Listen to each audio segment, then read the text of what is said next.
Okay, so it's 11 p.m. You're doom scrolling. Somewhere between a recipe video and someone's dog, you land on a finance guy telling you to diversify your portfolio.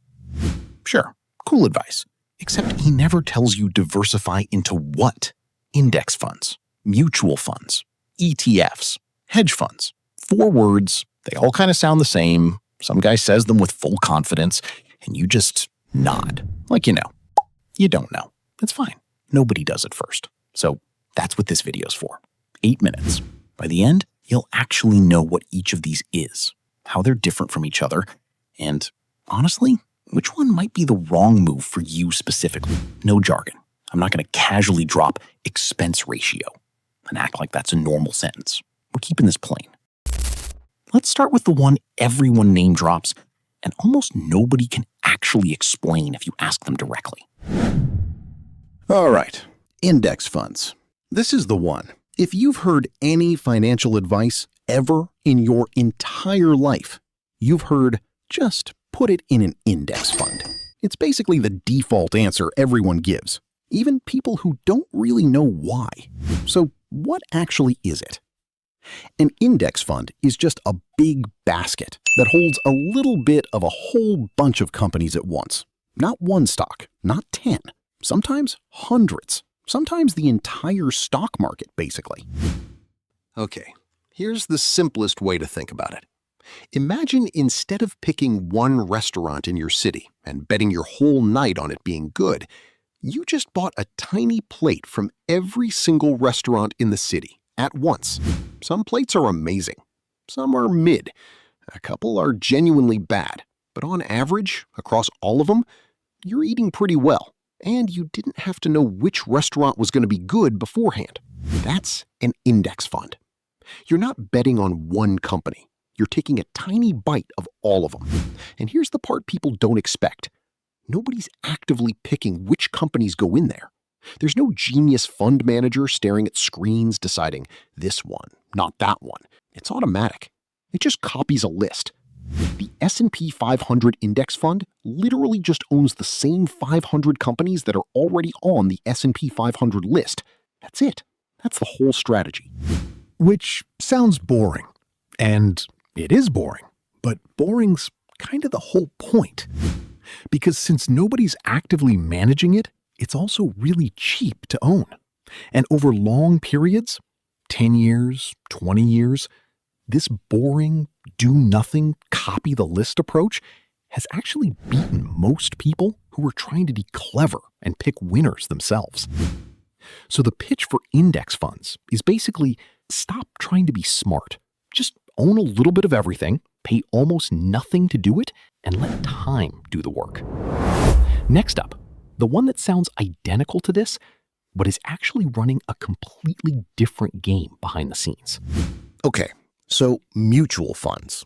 This is the one that sounds basically identical to an index fund. Same idea, a big basket holding a bunch of different companies. People mix these two up constantly, and honestly, fair enough, because on the surface, they look like twins. Here's the difference though. Remember the restaurant thing? Where with an index fund, you just took a tiny plate from every restaurant in the city. No thinking involved.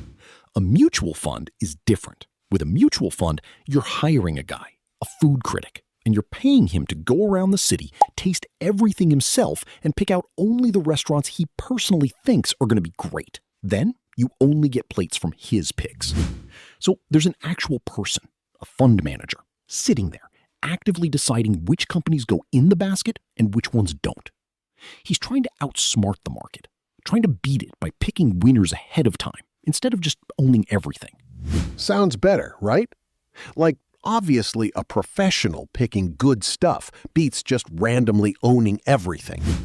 Except 2 problems. First, you're paying for that guy, his research, his salary, his whole team.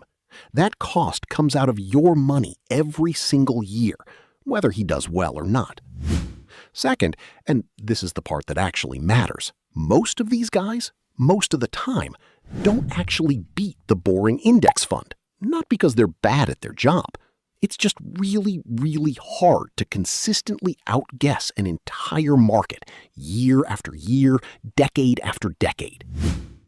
To be fair, though, mutual funds aren't useless.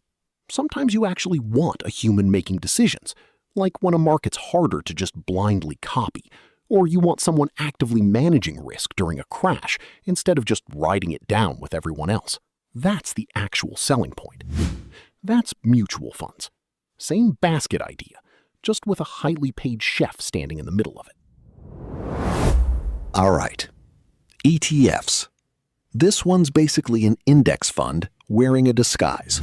Same idea as before, a basket holding a bunch of different companies. A lot of ETFs are even tracking the exact same list as an index fund would.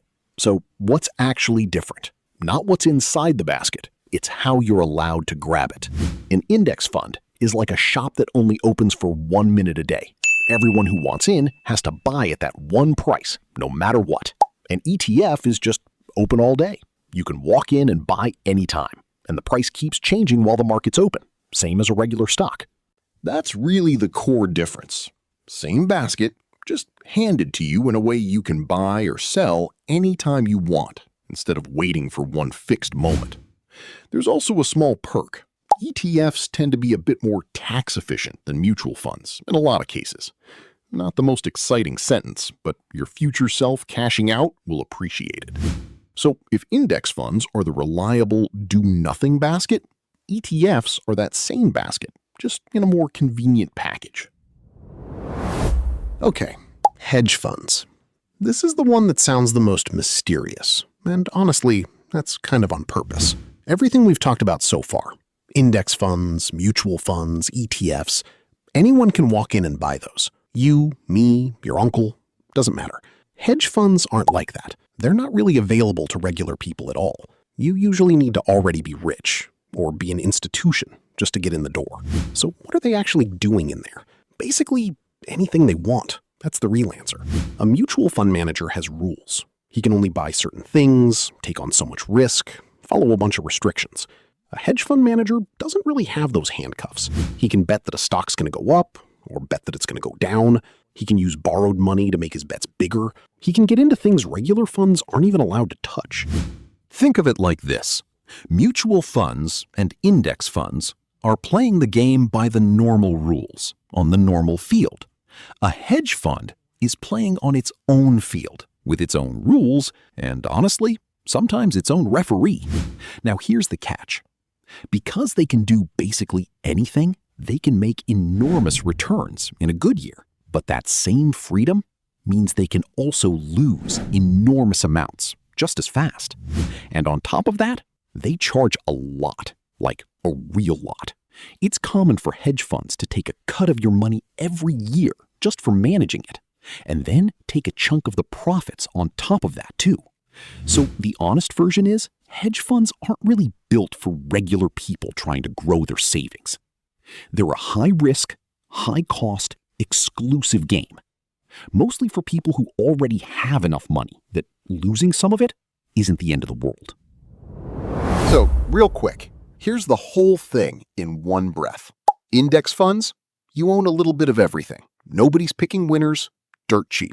Mutual funds, same basket, but a guy's actively picking for you, and you're paying him whether he's right or not. ETFs, basically an index fund, just easier to buy and sell whenever you want. Hedge funds, no rules, high risk, high cost, and probably not for you right now anyway. And notice, none of these are the best one. That's not how this works. They're just different tools for different amounts of risk, different amounts of effort, and different amounts of money you're starting with. Most people don't need to overthink this. Most people genuinely just need the boring one, the one that does nothing exciting, costs almost nothing, and quietly does its job for 20 years while you forget it exists. The finance guy in your screen at 11 p.m. is never going to tell you that, though. Boring doesn't get views, but it might actually get you rich. Subscribe.